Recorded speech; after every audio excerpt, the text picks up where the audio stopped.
valedictory program. I was here just few days back, and again I'm coming back to the same campus. It's because I have several friends here, and your Honorable VC himself is my good friend. I was going through the different topics that were covered in the international conference. And if you look at the conference title itself, it talks about the conservation of biological resources. Biological resources doesn't just restrict to the tree species, the crop species. It also talks about aquatic life and many other forms of life. And we have seen it, at least in the post-independent period, maybe our negligence or our urge to use them, exploit them, for our benefit, and we have reached such a stage wherein we have now started talking about the conservation, bringing them back into the status. And if you look at the topics that you have designed, it's really wonderful, and I should congratulate all the organizers. You have covered anything and everything that is there connected to the conservation and sustainable utilization. Friends, this nature has everything to meet the needs of the human beings, but definitely not to meet the greeds. And we have been very greedy, and we have been, exploiting, overusing them beyond their limits. And that's how we have reached the stage wherein we have to enact different policies and acts to bring the life back into the system. And this 2 days conference, I'm sure, because I was listening to the different chairpersons of the sessions, and also few of the participants, including my young student, they were very happy that this was a great place to share wisdom, learn different scientific innovations, systems that are happening connected to the topic, and it's a way to guide and bring enthusiasm among the young students towards such an important topic. Several topics talked about the circular economy. We are now given a new name. We are talking about circular economy. We are trying to use, reuse, and use and further use them. So there are several aspects, especially with regard to the biological resources. There is every possibility that we use it and reuse it. And it's basically the responsibility of building awareness among the people, especially people who are very interconnected to the forest resources, life resources, and all that. If you look at the agricultural biodiversity, we have seen, and if you look at the existing agricultural biodiversity, it is restricted to very few crops. For example, rice, wheat, sugarcane, maize, and few other crops, and they occupy majority of the agricultural area, and rest of your crops they have pushed towards the corner.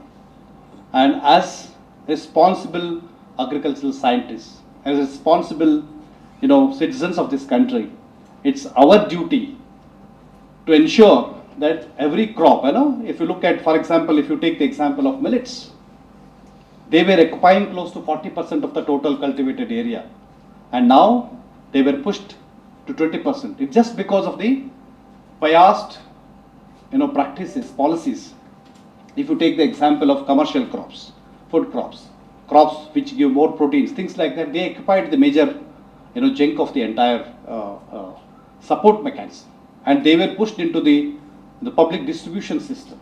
And because of all these things, if you look at the subsidies given, highest subsidies given to all such crops, and that's how we lost a lot of area under the important crop diversity.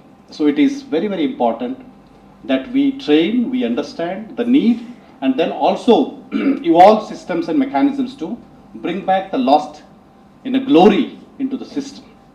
You have touched upon watershed development. I was very closely associated. I should tell a small story. We were working in Bidar, and Bidar also has a lot of area under laterite mining. And laterite mining leaves the entire land barren. And just we made a small effort to bring back about 500 hectares plus of land under cashew cultivation, which was not even introduced there. So it was a very successful program, and a similar effort. And when myself and Professor Jagdish, we were in Bagalkot, we tried it in Belgaum area, wherein we promoted sweet potato in the mined area.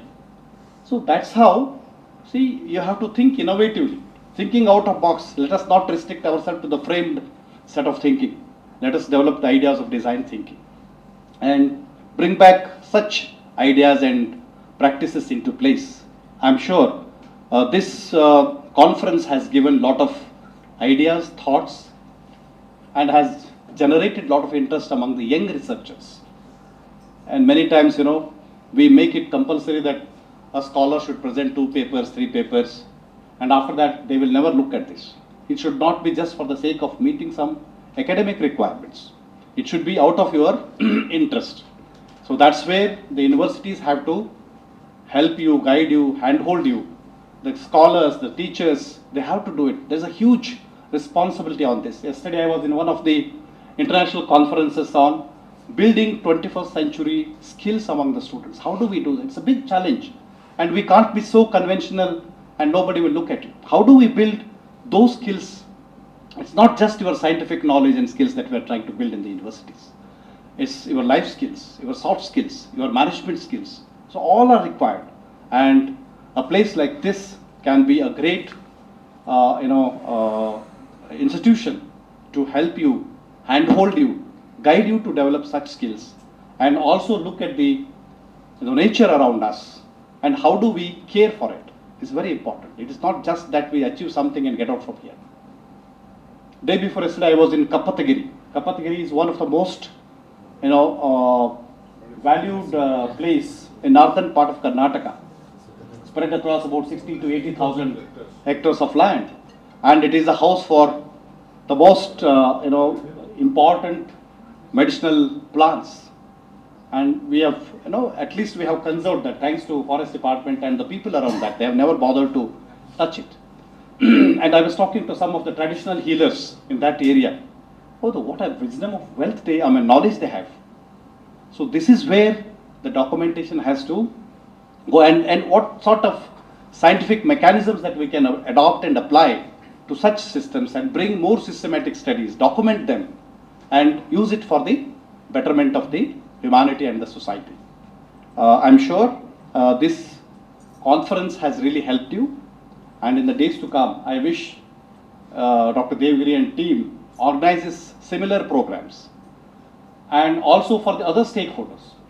This is one important section of the society, but we also need to bring similar awareness. Another day they had called farmers and their institutions, because ultimately they are there who are interacting with the all such biological resources at the ground level. We need to develop a lot of awareness programs for them, so that we are trying to do a little bit of our responsibility to this earth. With these few words, I thank Professor Jagdish and his entire team here for inviting me, providing me an opportunity to see all of you and say few words, share few of my thoughts with you. I wish all of you a great success in your future endeavors. Thank you.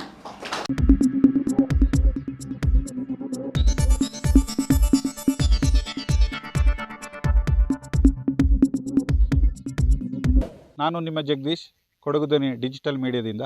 ನಮ್ಮ ಚಾನಲನ್ನು subscribe ಮಾಡಿ, like ಮಾಡಿ, share ಮಾಡಿ.